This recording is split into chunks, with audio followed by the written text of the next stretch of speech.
overall, I think the biggest pro is it's going to overall reduce the cost of payment transactions. Yes. Competitors like Square, PayPal, Stripe. I mean, Authorize.net, like any sort of payment processes that any e-commerce site charges you, they usually charge anywhere between 2.5 to maybe 4% on average of your transaction. So you're buying $400 worth of something, you're paying $40 in transaction fees essentially. A lot of things in this world are changing. Even we released the AI episode. Now we want to do something like this because these two things here are really going to impact the way we live life. For years and years to come. By the time I'm in 10 years from now, the world is going to be a very different place, I think. So venture hustles, life is really what you make it. Building up your brand is whatever you create it. Really ain't no limit. You just gotta love it. Working day and night, it's all about the venture hustle. Hey, venture hustles. Time to take it to the next level. Let's go. Welcome back to the Venture Hustles podcast, the number one podcast in the world of entrepreneurship, businesses, anything related to building your own brand. This is your one-stop shop. I am your co-host, Saj, and I've got my other co-host, Jack, with me. Welcome. How we doing? How we doing today? How we doing? We're doing fantastic. Like always, every single day. How are you doing? I'm doing fantastic as well. Fantastic, spectacular, amazing, phenomenal, excellent. Okay. That's all I got. Great. Nice try. Good effort. Good effort all around, man. A for effort, some would say. What are we talking about today, man? Today, Saj and I will be discussing CBDCs, which stands for Central Bank Digital Currencies. This is a topic that has been very, very controversial. This is also a topic for Americans. A lot of us may feel uneasy about this topic. What is it? How does it work? How it will affect the financial system? How we interact money as we know. So definitely an interesting topic that Saj and I wanted to speak about, or really I wanted to speak about this just because a lot of people just really aren't familiar with it, don't really know what it is, want to shed some light as to what it is, how it could be good, potential ways it could be bad, and kind of see where that takes us and kind of watch everything unfold because it's the reality is going to be setting in, as early as this summer. Yeah. So, yeah. I mean, it's an interesting world, a little scary at first. And again, I'm not personally pro or con of it. I don't really know too much about how things are going to shift and change. Correct. Yeah. I've never really used cash for the last 10 years, barely, for any transactions. I don't really carry. The only time I carry cash is when I go to this one pizza spot by my house because they only accept cash. Very old-fashioned pizza spot. And so if I go to get cash, that's the one time. Otherwise, never. I mean, it's obsolete for me. So I think for that regards, it's kind of like a pro. But I mean, man, there's so many concerning things that we should probably talk about. For sure. But so what are CBDCs? You said it's Central Bank Digital Currency, right? And it's issued by the central bank, the government, right? Yep. It's a digital currency issued and controlled by the government. So let's say conceptually, something like Bitcoin. But obviously with Bitcoin, as you may know, is decentralized. So no one controls it. Now, with a central bank digital currency, it is like Bitcoin, but it is centralized and controlled by the government. So, for a lot of us here, that's not really something they'd like to hear. Because ultimately, when we're in a place that we're, let's say, using this, or maybe even we're forced to use it, now we're in a place where we start to lose control and privacy, which could be really, really concerning for a lot of people, Yeah, I mean, I think, it's been done before, right? Correct. I mean, it's not like the first time the United States is introducing it for the first time. This is actually something very interesting because as I was kind of prepping for this episode, and kind of doing some research, the Bahamas has actually been using a CBDC, for a couple years now. They introduced what's called the sand dollar back in 2020. Oh, fascinating. The sand dollar. I know. It's very Bahamas like. Yeah. Well, you know what? When I read that, I started laughing because of, we had our own sand dollar at one point. You remember? What, FSF? Oh, is that what it's called? That's what we called it originally. Yeah. Wow. But anyway, so they've been using it since about 2020, and as of late, they're in a place where they've processed over 50,000 transactions, and generated, probably around over $2 million using. Is it still active? It's still active. So now, important kind of note here is it's not like they're forcing people to use it, right? Because obviously, as you can imagine, 50,000 transactions, that's, probably a drop in the bucket. I mean, I've been to the Bahamas, and all of Bahamas' economy, most of it is from tourist transactions. There's no way it's 50. It's probably 50,000 transactions in a day. What are we talking about? Yeah. So the Bahamas, I mean, but that's pretty cool. It's interesting. And now, obviously, we're in a place that, a lot of companies that are in like the China area of the world and countries like that are really starting to test it out with like the digital yuan and things like that. So we'll see. So how do they work, man? I mean, talk to me like I'm a 5-year-old. Well, like how is this going to work when the CBDC system goes live? How is this going to work? Well, so I think one of the best comparisons that I can use and say is those of you that are familiar with like Cash App. All right, so we're going to be in the same place, but with the currency, and even now as we'll start to get into FedNow, which is the United States Federal Reserve app they're going to be releasing from the research. The timeline is for July, where this is going to be your own personalized Cash App, essentially, that you'll be able to use for every single payment that you would ever want to. And so, again, a lot of pros and cons with this. I think one of the biggest things, like for me, that I've been thinking about is the FedNow app, honestly, really doesn't. I think that's cool. I think that's great. Probably about time. And we have countries like China that have been using WeChat for a while. Oh, they've been doing that for almost like a decade now, I feel. And that's like the one app. 7, 8, 9 years. It's the one app that's everything. So we're talking about communist China, though. Exactly. I mean, they want that level of control. Well, now we have the U.S. government coming out with FedNow. So as you go on the site, as you kind of research this on the Federal Reserve site, they have this little 2-minute video, and it'll make your life easier if this is the example they gave in the video.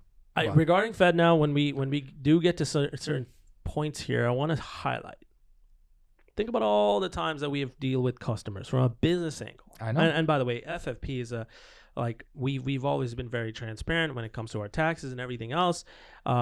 We disclose everything, and the reality for us is it doesn't really matter the mode of payment, as long as it's convenient and easy for our customers to be able to make payments. We have a lot of issues when it comes to things like that in terms of how they'd want to pay. I think one of the best things is if your bank account is directly connected to something like FedNow, and we have a business FedNow account, they no longer have to worry about how much is my ACH limit or how much is my Zelle limit that I need to pay. I think it's just going to be, okay, 25 grand, here you go. This is I either got it or I don't.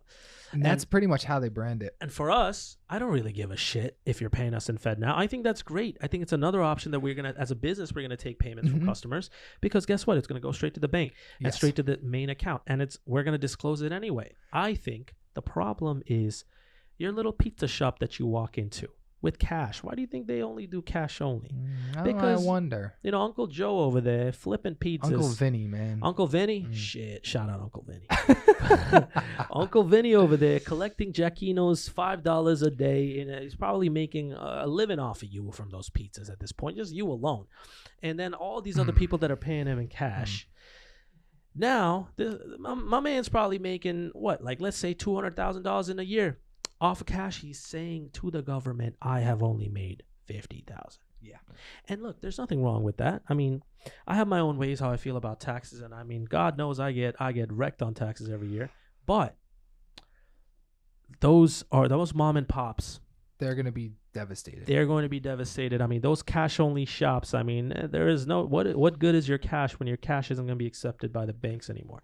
What good is your cash when you were going to have a limit on your deposit on what you can actually do with it? It's obsolete. I mean, and the thing is, like, that's kind of one angle, right? Where from a standpoint of business, you know, especially if you go on the site and look at the video, they use a coffee shop as an example. You know, let's say that you wanted to go and get coffee, but the owner of the company ran out of beans so that they can pay their supplier at 3 a.m, and the supplier will get the money and send it out next day. And it's just like, dude, like, really? That's the best you can come up with? I mean, come on. I mean, they're not wrong though. They're not I'm wrong.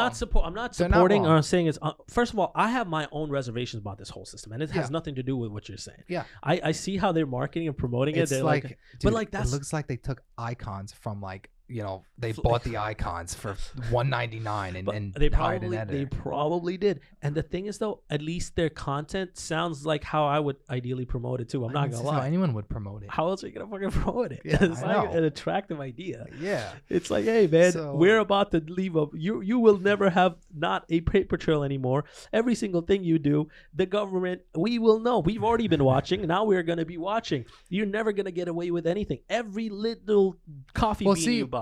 The thing is, like, There's no because the reality anonymity. is, you know, obviously we all have a bank account. The government watches the bank account. Whether you like me saying that or not, that's the reality. But where Yeah, this it's fact. becomes, I think, a little bit more scary is Mm-hmm. when we're in a position when, let's say, or the government could say, you have to use this.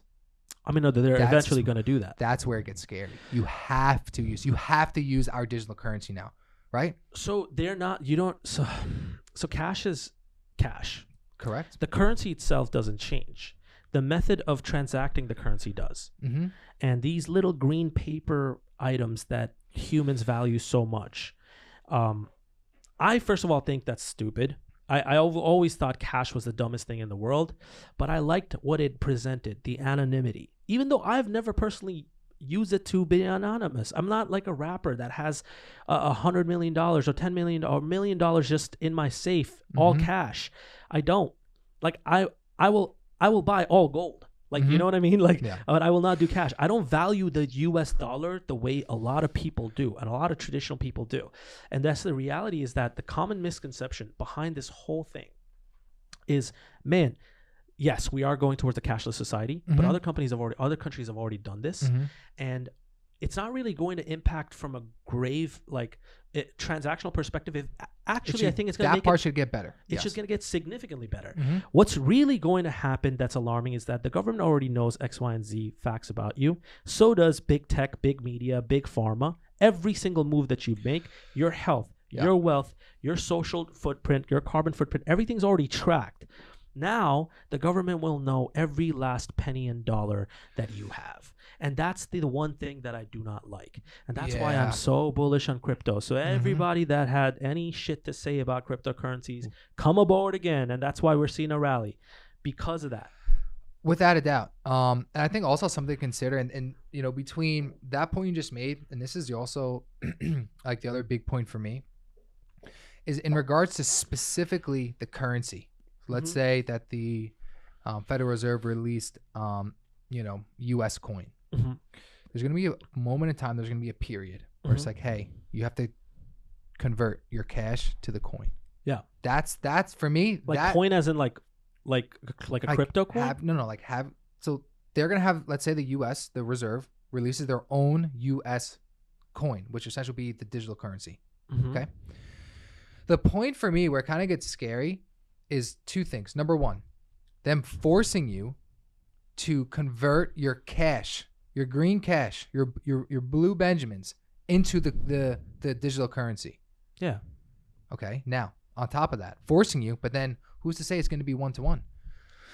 Obviously, now we're in a place where the economy and inflation I think has been going. It has to be 1-to-1. Does it though? Yeah, it has to be. Wouldn't it be an easy way to decrease inflation if, let's say, it wasn't 1-to-1?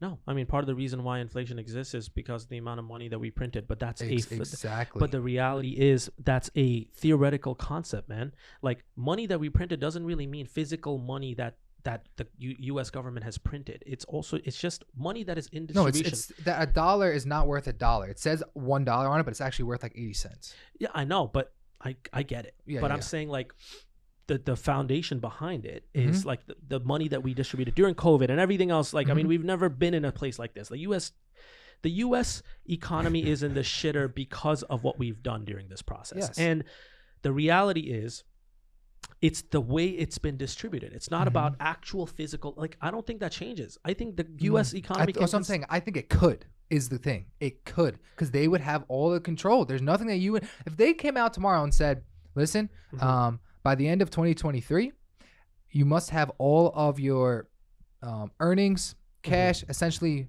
valuables, money." Converted into this currency, XYZ currency. Yeah. It's not going to be a 1-to-1 conversion. It's going to be a 1-to-2 conversion. You just lost half of everything. I mean, legitimately half. And it's not the fact that they will do it, they might do it, they won't do it. It's that it could happen, and there wouldn't be jack shit we could do about it. You're wild with the scary parts, but you're right. It I think is, there are though. other bigger cons that I'm more worried about. Ready? The privacy? I'm worried about the privacy. Yes. And that's the number one thing I'm more worried about. I mean, look, man, how much worse are we gonna get in terms of like where we are, state-wise, economy-wise? We could get worse, I but mean, of course. But the reality is that we're not really in a great place. Yeah. But I also like the idea of other cons are, if you have cash, the whole process of being able to have cash in your safe, in your own personal, is on a rainy day, on a day you need to get away, or or day that you're not using for transactional. If the banks are going to stop lending and creating, distributing money, the industry changes. There's an entire landscape change. I think from a tech world, the number one thing I'm worried about FedNow is the cybersecurity risks. Dude, I had an identity theft, major identity theft. Yeah. Last year, the year before, it was I forget what it was. Was it last year or the year before? It was the year before, rolling into last year. Yeah. Dude, I lost tens of thousands of dollars. And I sued the company and I won it. But like the reality was, these are independent organizations. What happens when there are cybersecurity risks with the government? What is gonna happen? Like, they control the rules, they control the terms. I mean, you're at their mercy. One entity that literally controls billions of trillions lives and essentially their financial way of living, all in one place. I mean, also like, I don't know, man. Every single thing being tracked. The major loss of you being anonymous anymore. You're not going to be anonymous anymore. Like, there's no. Yeah. And look, I'm not saying you don't have to be anonymous for shady reasons. It's just knowing that you have that privacy, right? It's the privacy, correct. So,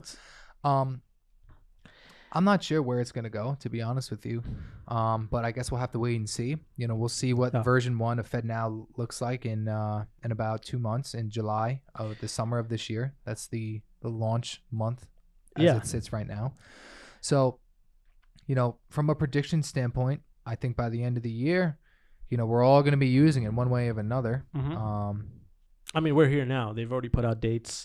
This is going to roll out. We're not going to see a full phase out yet, but I think by next year we probably will, because people are going to start seeing the inconveniences behind it. Yes. And they'll have no choice but to conform to it.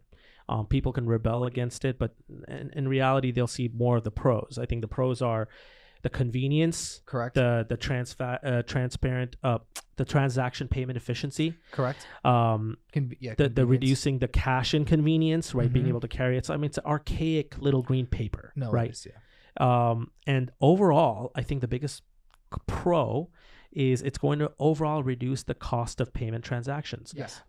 Competitors like Square, PayPal, Stripe, I mean, Authorize.net, like any sort of payment processes that any e-commerce site charges you, they usually charge anywhere between 2.5 to maybe 4% on average of your transaction. So you're buying $400 worth of something, you're paying $40 in transaction fees essentially.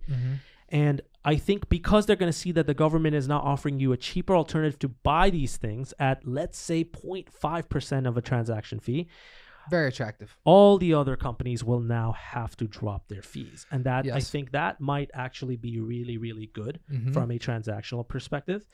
And also, one of the biggest things I'm looking forward to is international transactions, international purchases. Yes. I think if other companies, or sorry to keep saying companies, other countries see that the proof of concept or the way, if the United States can pull this off, now that we're here, get our shit together, right? Let's get our shit together. And if we can pull this off and actually do good by it, regardless of the cons, because I know the cons are going to be there.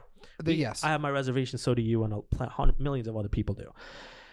But if the pros outweigh the cons, other countries will adopt. Yes. And they'll make a smooth international payment transaction system. And I mean, for all the international transactions that I make, I'm looking forward to that. It is the most inconvenient. Hassle, man. Dude. It's an absolute hassle. I think that's the biggest pro. Like one of the biggest pros. I think that might be the biggest pro, to be honest with you. That's a really good point. I don't know. We'll just have to wait and see, as we always do. But, especially for this like topic, for those listening, let us know your thoughts. Yeah. Would really love to, read some of the comments, or even if you want to send us a DM, would love to talk about it with you, get your perspective. Because this is the world that we live in now. Like I've been mentioning, it will be released in July, so it's just a matter of time as the day goes by. So we'll see. So if you have any other questions as well, feel free to reach out and be more than happy to help you understand and talk to us. Let us know through this crazy world we live in. Let us know if you agree or disagree. And hopefully we can come out of it.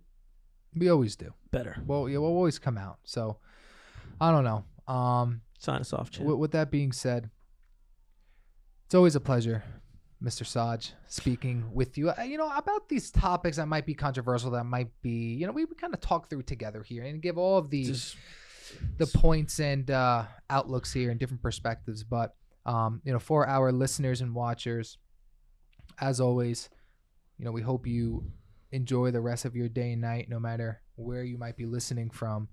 You can find us on YouTube. You can find us on Spotify. You can find us on anywhere podcast related. Anywhere you can find a podcast, you will find Saj and I and Venture Hustles.